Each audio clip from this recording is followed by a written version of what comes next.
tardes a todos, soy Isabel Rivas, hematóloga del Hospital Universitario La Paz, y estoy encantada de estar este año nuevamente con vosotros para compartir las novedades que se han comunicado en la ISTH que se celebra este año en París.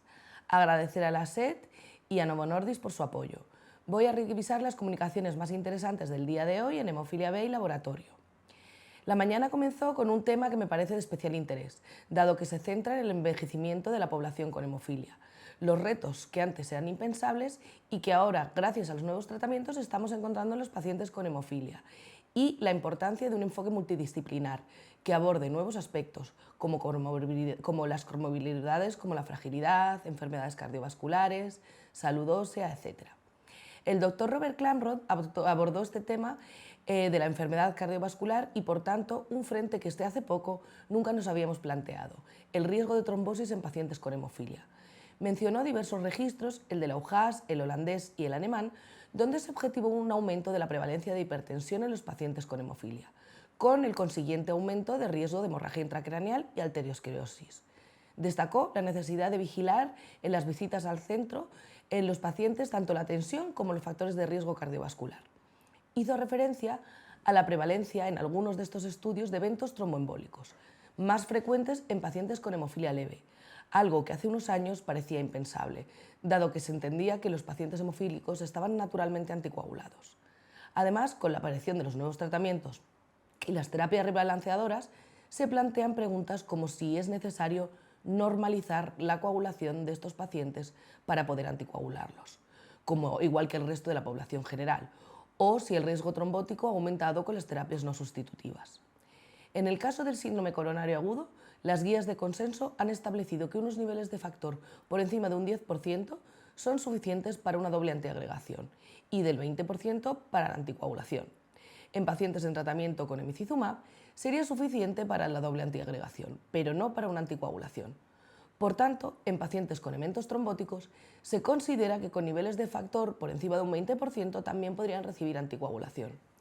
Este tema de la enfermedad cardiovascular también fue motivo de dos comunicaciones de la tarde, donde la doctora Napolitano, del grupo de Padua, mostró un primer estudio donde incluyó 105 pacientes con hemofilia con y sin arteriosclerosis, con el objetivo de comparar las características clínicas, los parámetros de laboratorio, el ROTEN y la función plaquetaria, e investigar posibles diferencias hemostáticas.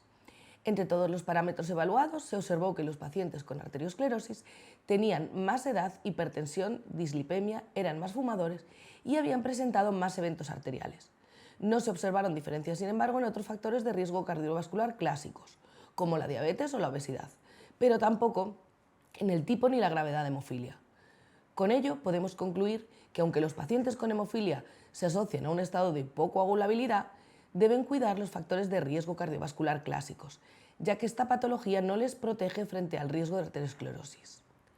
El ROTEN identificó tendencias tempranas de hipercoagulabilidad, respaldando el uso del mismo como herramienta sensible para detectar cambios procoagulantes sutiles asociados a la arteriosclerosis. Los estudios de función plaquetar, sin embargo, no detectaron diferencias entre ambos grupos de pacientes. En una segunda comunicación, buscaba evaluar la prevalencia y predictores de eventos cardiovasculares en hemofilia A y B y su asociación con la arteriosclerosis. Para ello, se hizo un estudio observacional de 163 pacientes con hemofilia A y B de cualquier gravedad. Se observó que los eventos sucedían con más frecuencia en pacientes con hemofilia leve, sin diferencias en el tipo de hemofilia. Otros factores de riesgo fueron la edad, la hipertensión, la dislipemia y la arteriosclerosis subclínica. Posteriormente, en un simposio que se centró en la terapia génica, se han analizado distintos aspectos. Sobre todo, se ha recalcado la importancia de la evaluación de la calidad de vida, recayendo la carga de la enfermedad fundamentalmente en la necesidad de administración de tratamiento intravenoso. Los resultados en los 3 fármacos desarrollados en terapia génica han sido positivos en cuanto a la mejoría en la calidad de vida, independientemente de los niveles de factor que se alcanzaron, con una reducción en la tasa de ABRs. Además, se ha recalcado la importancia de utilizar cuestionarios combinados, tanto generales como específicos de hemofilia, para conseguir una valoración integral. Por otro lado, se han presentado los resultados en vida real de la experiencia en el grupo francés, destacando la toma de decisiones compartida con el paciente, con una explicación detallada de las opciones disponibles. Se destaca la importancia de un enfoque multidisciplinar, con un modelo Hub and Spoke, destacando la importancia de un seguimiento estrecho posterior a la infusión y la adecuada recogida de datos.